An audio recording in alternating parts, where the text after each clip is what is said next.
Hello guys and welcome back to the channel. I'm Richard Hammond, founder and CEO of French Connections HCB, and we make your move to France easy. Today I'm in Paris and I'm going to sit down with Géraud Nayral from French Tax Online, and we're going to bust some myths about retiring and moving to France. And if you want to book a free consultation with us today, just go in the comment box in the description below and have a chat with one of our members of staff.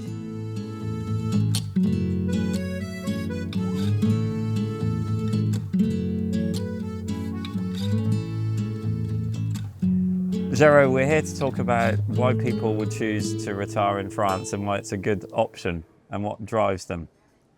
Well, I'd say that's, the pace of life, the climate, the healthcare insurance, everything makes France a very good destination for retirees still.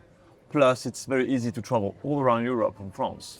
Yeah, and the emotional connection for certain people as well with France, it seems like it feels like home for a lot of people. Well, let's not forget that France is the #1 destination tourist-wise, right? So it's not surprising that people want to spend a bit more time than just 1, 2 or 3 weeks a year, right? And France is not just Paris as well. So I think France it's so much different than Paris. Actually, I would say that Paris is not France. It's like saying New York City is the US. It's one of the main cities, but still it's not the US. And you've got so much more to discover in France. Even though it's very small for some people, France, it's very different. The landscape, the town, we've got everything. We've got countryside, big town, we've got the Alps, we've got the Pyrenees, we've got the Atlantic, we've got the Mediterranean Sea, we've got everything, right? And a fast train to connect it all. And we've got a very good train, the very fast train, as we say in France, the TGV. The TGV, yeah. So without further ado, let's move into how do you stay long-term in France, and let's look at a bit more how you actually can stay over 90 days. Well, over 90 days, you have to get a visa first, and then a residency permit. And then, what do you need? Well, after the residency permit, so you first will start with your visa, you've got 12 months, and then your temporary residency permit, and then eventually you could renew that to a multi-year one. The good thing about retiring in France is if you are over 65 years old, there's actually no language requirement that's going to be needed for the multi-year residency. Or the only case you would actually ever need to have a language requirement is actually if you're applying for citizenship, which you can do after 5 years. Which makes sense. Yeah, which does make sense. And of course, learning the language is going to be part of integrating in general. Cool. So you're here, you're on your visa. Yeah. The next stage is your part. Taxes. So most of our clients do worry about the tax situation in France. Well, as a retiree, should you worry? No, you do not have to worry, because first of all, France has a tax treaty with 121 countries in the world, including most of the biggest countries, the US, the UK, Ireland, Germany, etc., etc. Okay, so there is nothing to worry about, because most of the time, your pension is fully taxable either in your country or in France, but not in both countries, right? The only thing is about social charges, I believe. You might be asked to pay social charges depending on the situation, whether you have an S1 form or not, if you're registered to the healthcare system, etc. So it's not that complicated, but still, you have to know what you're talking about. It's very complicated to find something on the internet, actually. So no Googling it. You shouldn't. No, do not Google. Do not ChatGPT it, please. Avoid it. Ask us, and depending on your situation, we would give you the right answer. Okay, and in terms of inheritance as well, there's lots of solutions. People are scared of that. Absolutely. Even though you buy a French home, you can avoid French inheritance tax if you do the right things. Again, ask us, and we have the right people. Okay, we know what we're talking about. And a lot of our clients that are actually retired in the US still want to work for sometimes corporations that they used to work with in terms of consultants and things like that. Is there something to worry about from a tax point of view there? Again, it's not. Everything's feasible. It just depends on, managing the right taxes and the right visa status, as you know. Yeah, of course, making sure the visa works with and we can help with that, of course. Yeah. So if you're retired, I think the question that you often ask my clients or our clients is, is this something that you really want to do, or is it a hobby? Yeah, pretty much. Yeah, because then you've got to make that decision. But Yeah. it's possible. because it's completely different visa-wise, right? So, do you really want it, or is it like for fun? And that's the taxes, and of course we can help with that. But the one last point that I think people really want to talk about in general is healthcare. Yeah. So how does the healthcare system work in France? Is it good? Is there private healthcare? Well, How does that compare? It's still very good, I believe you can say. It's mandatory at some point to be registered. Yep. Right. So it's And how quite does long. that work with the social charges in France and America? That's the thing. As soon as you're registered to the French health system, you have to contribute to the system, which makes sense, right? Because you are a theoretical cost to France, and you have to pay to the system, which might pay something for you, right? So depending on your situation, whether you have a pension, a salary, or only dividend, interest, etc., you would pay it differently. If you have a pension or a salary, you're going to pay them on your tax bill directly.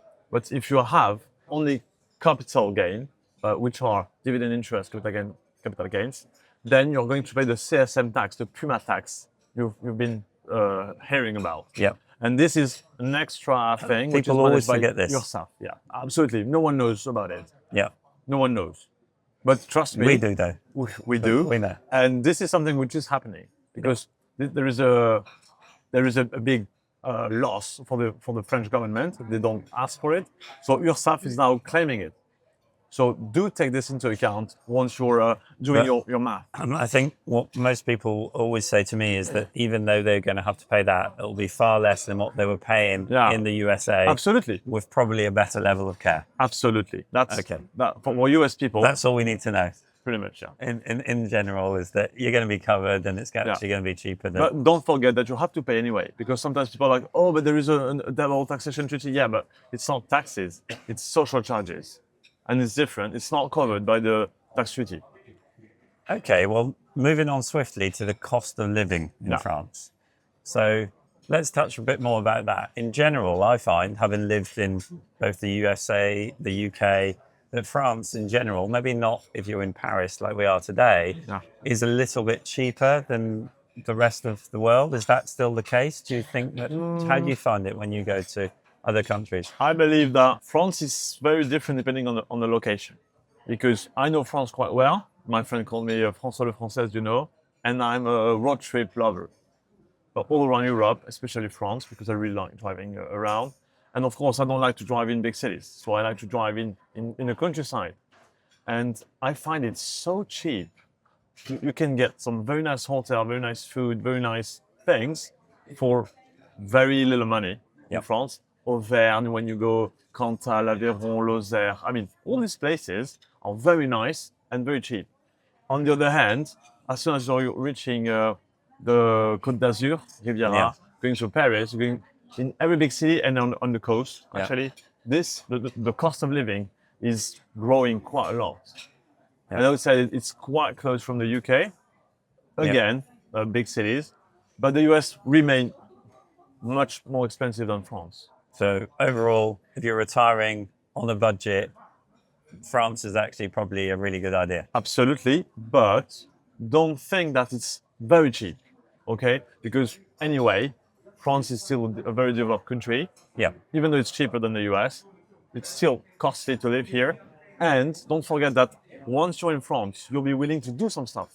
Yeah. So think about it and save money to do some nice stuff. I was talking with a client yesterday who was considering coming for a test for 90 days, not applying for his visa, and then going back to the US and coming back to France. Yeah. And my advice was probably just go and get your visa, move to France, so that actually you don't live for 90 days as if you were on holiday. Because otherwise your cost of living, Absolutely. if you spend those first 90 days as a holidaymaker, you're going to spend a lot more money. Yeah, you're going to think, oh, it's very expensive. No, it's So holidays. actually settling somewhere is probably pretty good. Absolutely. And average bills and insurance, I think, are around 20% cheaper. I think really only the cost of petrol or gas, are we going to use American English, is probably more expensive, and that's pretty much it. Yeah, pretty much. Great. Last thing to talk about, but not least, is the cost of actually getting, or the cost, not just the cost, but the actual difficulty of getting somewhere to live. Yeah. Would you recommend renting? Would you want to buy straight away? What do you think? My advice when I talk to our clients is always the same. Don't buy straight away. Unless you know France and you know the country very well. But if this is your first time, don't buy straight away. Why? Because you might not like it. And you might not like this place. Because France is big. Yeah. France has many different locations. So my personal advice, just my opinion, is come to France unless you know the country very well, which is fine. But if you don't, just come and rent in different places so that you can get to know the country. And then once you're 100% sure you want to stay, then you can start buying. But personally, I would always buy because, I'm an accountant. I like to own stuff. Yeah, I agree. But a lot of our clients are quite happy renting for the rest of their time in France, especially if it's a kind of phase of their life, I guess. Yeah, that's the thing. And I think where people worry is that it's going to be difficult to find a rental, which to a certain extent it is. We've of course got solutions, and actually your sister helps with the property side of things in our business. But in general, I think contracts are very fair. You can negotiate with the landlord. You've got a rental contract, you're safe, right? Actually, as you know, France is very protective with the tenant and not the owner. So you have nothing to worry about once you have a contract. So that's what's actually maybe misinterpreted, I think, just generally speaking, is that it's going to be very difficult to find a rental. Yeah. Why is it very difficult to find a rental? Because once you're in that rental, you're safe. This is your home for life, pretty much. They can never kick you out. Yeah. Awesome. That's great. That's the thing, yeah. Well, it just shows you that I guess that France is a great place if you're looking to retire from the US, whether you want to rent or buy. Absolutely. France is the place, I would say.